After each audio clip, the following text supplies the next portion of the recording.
Building an indie business in the center of venture capital. I am Alex Edmonds, also known as SupremeRumHam on the internet, and this is the Building an Indie Business podcast. Alright, so I just finished recording with Ross Kinkade of Trash Panda Capital.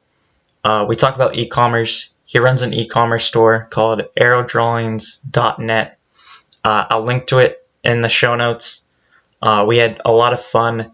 He tells me the ins and outs of his e-commerce store, his workflow.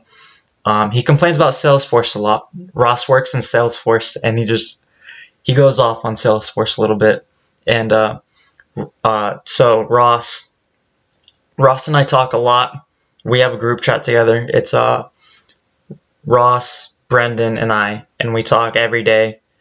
We're like, hey, what are you doing today? Things like that. So I know Ross really well, and it was really fun having him on the podcast again, because remember, I had him on last year. I hope you enjoy this conversation. There's a little swearing, so sorry if you listen to this with your kids in the car or whatever.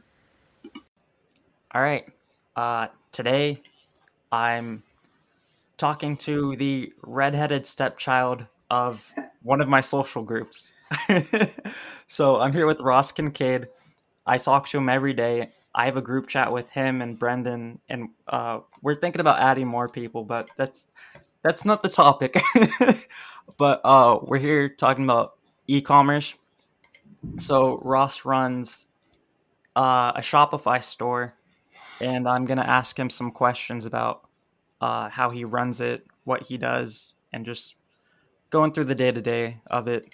So let's get into it. Ross, how you doing, man? Doing good. About you? I'm doing good. All right. So the first question I have is, what's your setup like? Where's your store hosted? And those kind of questions.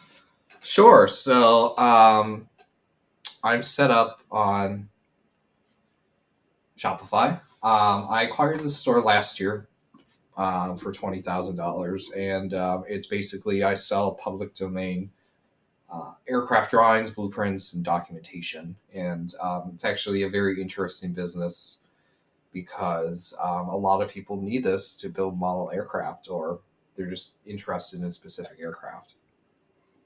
So people buy blueprints from you, and then they buy the materials somewhere else, and they use your blueprints to put them together? Yes, that's actually correct. Okay, for sure. I was wondering about that too. So where do your sales come from? Like, do you get them from SEO, email, plugins? So it's a little bit interesting. When I first acquired the store, it had no marketing. So the first thing I did was open social media. Well, let me back up. The first thing I did was redo the website, move it to a new theme, change the SEO, make it more friendly. And with that change, the traffic went down by 50%, but the revenue went up 50% so far. This month's been a little bit slow, but like I'm still on trend for that same type of trend. And it's very interesting because that means that the site is now retargeted to the correct audience. And so that's where the majority of our traffic comes from. It's organic search traffic or directly to the site. I do weekly emails at least, if not more. I really thought about maybe expanding into a blog and stuff like that. I'm just really, focused on growing social media right now and email. So those are kind of the primary methods that I get people to visit the store and buy. Okay. That reminds me of a question that I forgot to ask you. Oh, do you have any plugins for your store? Like, So I use two plugins. I use one that's a banner ad one, so it costs me $9 a month. And there's another one called Vitals, which is like all in one. It pops up with an ad for 30% off if you give me your email. And actually, a lot of people click that and use the discounts. I run discounts monthly of varying amounts. It kind of helps drive traffic a bit. Subscribers get higher discounts, and they also get discounts on certain products. For example, I've run specials on the anniversary of the first flight of an aircraft. and I discount the product for 24 hours only. So that's a big thing. Yeah, that's one package, and there's some other stuff in there that I use, like hiding payments and stuff like that, like some tweaks to Shopify. Okay, so you have a plugin for your email and then banners. Where do the banners show up? Banners show up on all the pages. Okay. So it's like advertising the products on the store. Okay. Correct. Like, you don't have to tell me the numbers, but what expenses do you have? Total overhead is about $100 a month. So Shopify is 62. That's including all its transaction fees. The base, I think I'm on the basic package or whatever the second lowest is. Vitals cost me $29. The banner ad costs $9, and then I pay $30 a month for social media automation, but that's actually going to be a shared expense across my portfolio. So yeah, it's as soon as I hit $100 in revenue, I break even. So the threshold is very low. Okay. Thank you for sharing the amount of money, even though I said you didn't have to.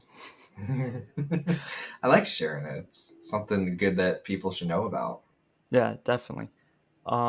So how do you choose the prices of your products? So I inherited a lot of the product prices. I actually kicked prices up recently, and the minimum is now like $30. Nice. And I think that's a good. It's like 20 to 30, and I think it's a good minimum because like I have some products for $10, and I felt like the value was low, or like I was like undervaluing them, so I kicked them up. I recently just tweaked one of my most popular products, which is a set of, I would say honestly my favorite aircraft for general aviation, the Piper Cub, and it's a full set of blueprints and manuals, and it's 900 files. I doubled it by finding a source online and scraping it and just dumping the files in, and that's like $50 a month. I think the most expensive package I have is 300, and that's everything in our store. Been testing that one. I should probably maybe kick that cost up, but like we have varying amounts of prices. What plane was the 900 files that you have for? Piper Cub. Okay, that's a new one, right? It's not really new. It's been around since the 40s. It's a but like on your website, because when I did the audit, that wasn't there. Yeah, it was under a bad name. That was the other thing with all the products. We changed all the names and stuff like that. Okay. It was under a completely different name, and it was the improper one. So then I updated it to be, because like you got to think about like who's buying this. It's like I don't really need to like explain what these are. Like in theory, like the people, because of the transactional nature of the store, the people honestly, they know what they're buying. They just need to find a source for it. So like literally it's like, this is what's in the set. Some people ask me if there's specific drawings, and I give them yes or no. I've actually had a lot of mechanics for the Piper Cub come to me and ask for specific drawings, because they're actually really hard to find for the original Pipers. Stuff like that. Just yeah, it's what I'm getting at is with the product names, they're very simple. The descriptions are very simple too. I made it so they fit into the SEO on Google. Right, because it was like Spitfire, Vortex, and it was getting a ton of traffic. Yeah, and when I originally like inherited the store, the descriptions were terrible. They were too long. They were misspelled. But by shortening them and saying like, title and then very simple, like this is what you get, people will just, I mean, the proof is in the pudding. Even though it's a slow month right now, I know people are going to buy. I mean, I love the transactional nature of the business because I know that people are going to continuously buy, and it's just going to be a random like surprise money generator is how I look at this store. So for the listeners, when Ross got this store, I immediately offered to do an SEO audit for him, and the titles were awful.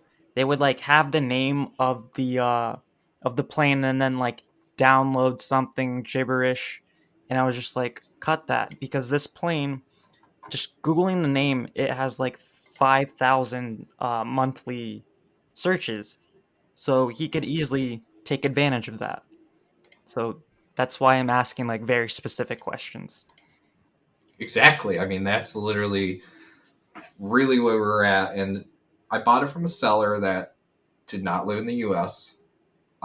He actually lived in Portugal, so he was English as a second language individual. So I think he kind of struggled with how to quantify what he was selling. Um, so he wrote these long descriptions. He also had products on there that were physical that I don't have. So that was like the first batch was like, these are getting yeeted. The other thing that was interesting, this is a lesson for people at the Shopify store, use variants. If you're selling digital and physical products, include them in one, because when you use variants, you separate those products out. Because what I have is the majority of my customers buy digital downloads. I very rarely get some people that want DVDs. I never get people that want USBs, but I offer all three, because with the DVDs and the USB drives, I just do one-off prints and I add 25 to 50% markup on them. And people don't know that. That's actually another key thing about this store, is that I own all the assets. It's public domain. I'm basically providing a service to people and they're paying me for it because I collected all these assets. Right. Which is very interesting. And with that means our product costs are basically zero. Right. It's just shipping. Yeah, it's literally just like the shipping if it's a physical product, or just the hosting fees and delivery. So like, and Shopify is set up to where most products under 6 gigabytes are sent via digital download, and you download from Shopify. Some of them I posted elsewhere, but yeah, it's really just like, this target audience is generally older. Aviation as a hobby is an old man's industry, or old man's industry and old man's hobby, because it's really expensive to get in the fly. Like buying a plane, maintenance, everything, training, it costs a lot of money. So, a lot of people get in the model and in RC stuff and stuff like that. So just know your audience is kind of the key thing. And when I acquired the store, I don't think the person knew the audience really well, and tried a bunch of things and had some blind luck, and just was never able to take it to the next level. Yeah, I didn't know. You didn't mention that the seller was from Portugal, and that changes my perspective now. Yep, he awesome guy. I still am in contact with him. He's actually like really pleased with what I do at the store. And yeah, he's a cool dude. For sure. So, are you working on any social media promotion? Yeah, so I really like to take a very simple stance on social media. What I've seen work is just posting random facts and maybe some links to our sales and stuff like that. I'm not really focused on social media other than Instagram, because all the aviation geeks live on Instagram. And that's where I get the most traction, ironically. Like, I have a Facebook page. I have Pinterest that helps a ton with traffic, but like, and I also have Facebook, or I have Facebook, Pinterest, Twitter, and Instagram. And I post on each of those frequently, but for my audience, it's not where I'm going to get people. It's just literally, it's kind of a weird way to get backlinks with some of the, and just kind of like more like, ways to pop up in searches and things like that. But it's just not really a focus right now of mine. It's just a fun thing. Like, go research some facts, post them, and see people come to the store sometimes and just know more about it. Yeah, I was just having this conversation with one of my subscribers of Revenue Research. Like, you don't need to be on every social platform to generate traffic. You can do one really well, and that will be more than enough effort. And for you, where you have a visual product, it'd be good for you to be on a visual platform. Like, I'm a writer, it wouldn't be good for me to be on a visual platform, but a written one. So yeah, I've really thought about, and this is something like in the coming weeks and months, I'm gonna split out some products, and maybe rethink the social media strategy. I've really been thinking about axing Facebook and Twitter, Mm-hmm. and instead just dump it into Pinterest. Pinterest helps a lot. Instagram is good too. I just post daily. I post random facts, use the hashtags. I'm seeing traction. It's very slow. I'm not expecting extreme success or anything. I'm really happy with the progress so far because the followers have gone up by 10, like over the months that I've done this. And that's pretty significant for an account with like, that had no activity for like a year, like Mm-hmm. just to get it started again and stuff. And, this is something I'm passionate about too. So it's very easy for me to go find facts or think of something random to post and just send it with it. So, I've been really thinking about that. And for me personally, I'm kind of the same way with, I've actually gotten rid of my LinkedIn account. I would love to get rid of my Facebook account, but I need it for other reasons. I got rid of Twitter for a bit, but came back. But I'm never really on there. I don't have the app on my phone. The only two Mm-hmm. pieces of social media I gravitate towards, number one is TikTok, ironically. And I'm learning more about that and posting more videos and building my confidence with it. It's actually a really good confidence boost, like talking and, you know, posting videos out there, my thoughts and stuff like that. And number two is Reddit. And Mm-hmm. Reddit, I kind of just browse and comment randomly. There's really no marketing there because it's got its own intricacies. But I do fully agree with mastering one. I also think limiting your personal time and also just where your business is in general is a big thing too. Because the amount of maintenance to maintain the accounts, I mean, it takes me about an hour a week to schedule posts for email and social media. But if I invested more time in just one platform, I think it would be better. Yeah. I gotta tell you this, dude. Your TikTok videos are great. You can see Yeah, the effort that you put into them. I'm trying better. I'm trying to put my face out more, which is a big change. There's gonna be some things coming up, and maybe hopping on trends and stuff like that. Mm-hmm. As I get more confident, the more confident I get, the more I want to post and talk and put my thoughts out there. There was a social media platform back in the day, and I'm sure subscribers will know about this one called Vine. And I used to be not huge on Vine. I used to be totally into it. It was so fun the way they were limited and how creative you had to be in a certain amount of time that it literally kickstarted people's careers. And I still reference a lot of those memes today. And when that kind of died out, there was really no alternative until Musical.ly got bought by TikTok, and then more recently, TikTok's reputation has changed quite a bit to where it's gone less from lip syncing and dancing to where I'm involved in the most, which is like deep communities of real estate and tax and law and like shit like that. And there's memes and stuff and there's trends and shit, but like the wealth of information on there is just mind boggling. Yeah, like you can go down like some business rabbit holes or marketing or finance. It's pretty interesting. Yeah, it's ironic like how people have like just given it such a bad reputation, but deep down inside, if you the way the algo works is like you can literally trick it to pull only stuff you like. And that's what I love about it. Because when I go on Reddit, man, like I always gravitate to like the news thing on my app, and like then I go doom scroll and shit, or like I get involved in a fucking fight over Salesforce and shit like that. Like,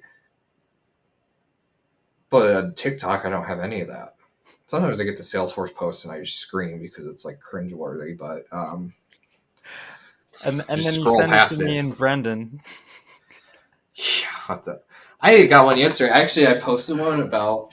I work at so Salesforce is my day job, and I posted this TikTok of how somebody put fucking Spider-Man GIF in a. They coded it. They coded it as an iframe visual force page, which why did you take the effort to do this? Oh And yeah, I remember and I that. was just like, So I was like, I gotta post a video about this, and it was very interesting, like to see like people actually viewed it. But like, I'm like, man, I should probably like post more content around like my off the wall thoughts about this shit, like just saying like what the fuck is this shit, Salesforce, or like just even in daily life. I'm starting to see in real estate that people are gravitating towards that, and I've been wanting to do like more information about that and like kind of opinions and having like conversations. So like it's a great platform for that, I think. Mm. Yeah, you guys, he literally sent this to us, and he was just like, I found this stupidest fucking piece of code. It's a fucking iframe of this, and it's like a dancing Spider-Man gif. I was Yeah, it's laughing like so hard. it's like this is the shit I deal with on a daily basis, and it's part of the reason I want to get out of the industry. But we're like, nobody wants to have hard conversations about this at all. Like Mhm. I'm involved. I guess the second piece of social media I like, or third, is Discord. I am involved heavily in communities on Discord, and Mm. like we talk about that shit there. But like I go and look at the Salesforce TikToks, and it's like, ha ha ha ha. Used to make 30,000 a year, and then I got an admin cert, and I make 70. It's like, Yeah, and cool. that's like indie hackers TikTok. It's like, Yeah, yeah, just buy a bunch of t-shirts and then put them on Amazon for hire, and you're making $10,000 a month. yeah. I mean, it's exactly like that. Yeah. And yeah, yeah. Um yeah. So what about your paid promotion? Because I know you have some. I don't do any. What about Barnstormers? So I actually canceled that. Okay. So I have a very firm theory that the best traffic is organic. Paying for traffic is stupid. Yeah. And I tested out an ad on Barnstormers, which is a community like it's an aviation marketplace, and I got people clicking and stuff, and I got the results, but I couldn't get corroboration. Like maybe it was Shopify's limitation or something, but there was no evidence of anybody buying. Clicks are great. Clicks are great, but they don't translate into sales. I care about the biggest thing I want to increase is the conversion rate on this store, and it's already like up by 200%, which is bonkers. It is still 1%. So like, just imagine how low the conversion rate was before I bought the store. Like, if I'm at a 1%, that's a 200% increase. That's pretty bonkers. Yeah, and then like this is for everyone. SEO, basic SEO is so easy. I will link to a YouTube video or a YouTube video series playlist is the word I'm looking for, and it will teach you basic SEO to get organic traffic in like a month. And that's it. It's true. I mean, it's like the more people you can get to your site naturally, the better. Yeah. And especially cuz like SEO it builds and it's free. Yeah, that's the key thing. Is like I'm pretty cheap with my shit, so whatever I could do for free or low cost is better. So am I. That's why I'm not discouraged with TikTok and like the fact that I don't have that many followers and a bazillion views is because I know the more that I post and the more I test the hashtags and the more I comment with people and interact with them, the more people are going to see shit. And I'm not out there for followers either. I mean, I don't know. I just like post my thoughts. So if you don't like it or not, whatever. And then using filters will help you too cuz you can that's searchable. Mm-hmm. Mm-hmm. Exactly. Yeah. So I was gonna ask you what your problems are with the store. Conversion rate, that's a big problem still. I would like it higher. Mm. I think it's frustrating when you go through periods. So the next acquisition I'm trying to look at is something a little bit more subscription based. Mhm. I like the store. So the biggest mistake I made with this purchase is I overpaid. I probably should have paid 50% less. Oh shit. I made a bad error with asking about financials, and it wasn't totally bad, but I still owe on the store, so technically it's negative in terms of its revenue, and I'm covering it with my own salary until December, which is not like a bad problem to have, and it's temporary. But the next one I'm looking at acquiring, I'm looking at one that's a subscription based postcard service. I'm very interested in that because I want something where it has revenue and we can grow that, and people are paying monthly, and it's a little bit more robust and like doesn't need like such like dire help at first. But yeah, that's one thing is I overpaid. The transactional aspect is never going to change, but it's frustrating at times. Like, it's the 16th, and I haven't gotten a sale since the 3rd. And it does this weirdly where the middle of the month is very, very slow. And then all of a sudden, the last like week and a half, people buy en masse. So I think what happens is that people get certain income, or like, when starting the end of the month are different and stuff like that. I did see that the trends versus last year are not down that much. So it seems like this month might just be slow.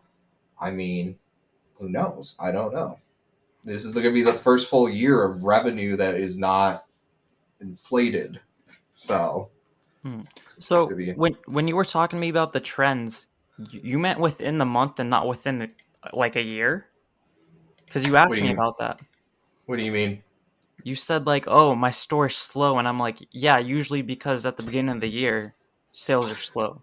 So I look at year over year, and I also look at month over year over year for like the year so far, and then like the quarter, and then the month so far. But so for compared to last April, it's only down like 2%, which means this month must be a slow one. And it was the same at the beginning of the year where it was slow, and then people bought. So I know the market is out there, and it's a large market. It's just getting people there, and they're slowly getting there. Like, I don't have all the products like some people, but I have the common ones, and I'm at the point with it where I know it's going to be profitable after I pay off my loan. 100%. I'm not worried about that. I'm just like, I've kind of reserved myself to.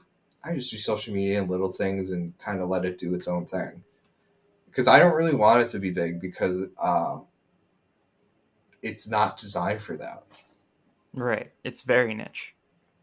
It's very niche, and that's what I'm looking at with like my next acquisition is this a product that has a niche right now, but I can expand and add more products to it, which is why, looking at this postcard service is very lucrative, because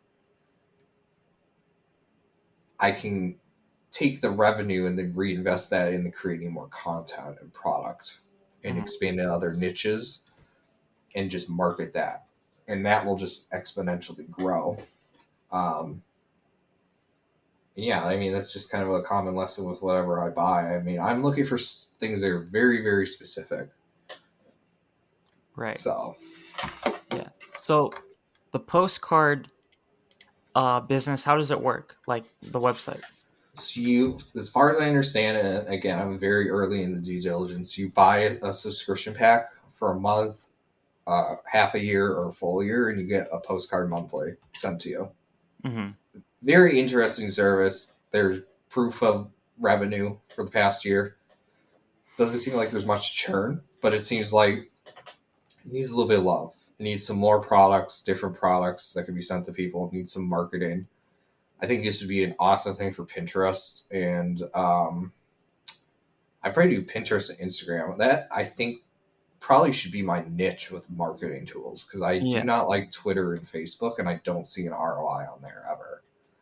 So, and I could be wrong, like whatever, but... No, you're right, because those are platforms that are designed for writing and less pictures. I don't like writing. I mean, like, I try doing a newsletter and stuff, but, like, I stopped writing it because I like making the videos more. Like just sitting and editing that and recording like within 60 seconds is much more appealing. Like I'm a very visual person, and I think this kind of really, I don't know if this is a good way to say it, but it really clicked yesterday when I've been trying to learn Japanese and Hawaiian.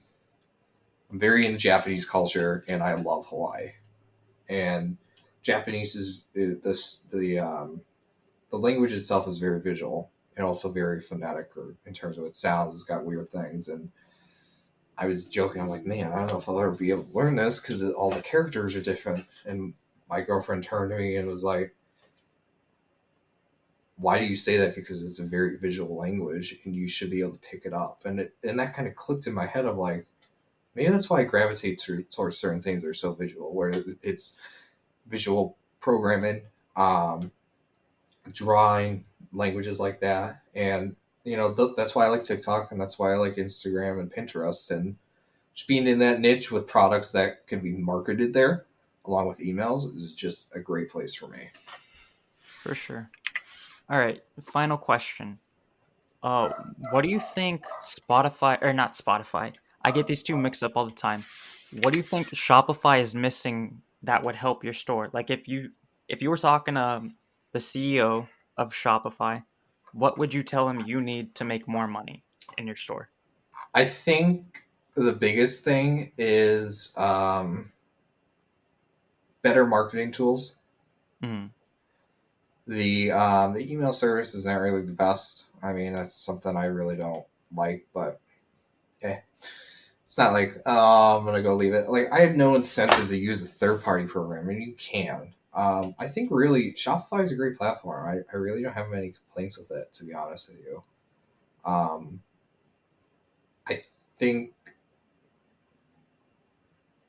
if I had to improve something with my store or my business, it would probably be just getting more people in to convert and stuff like that. And that's not a Shopify problem though. Mm-hmm. Yeah, it's just the ironic thing. Like I don't have any issues with the platform really. Like talking about Salesforce though, you go on for 12 hours. So For sure. All right. Where can people find you? so like find me on TikTok. What is my username? I think it's Ross757. Mr. Trash 757. I think is the user. Oh my goodness! Sorry, audience. It's Mr. Trash 757 is my TikTok. Okay. That's where I am the most, and yeah. I also have a Yat, but I have no idea what the hell to do with my Yat. Some just weird emojis. I don't. What is that?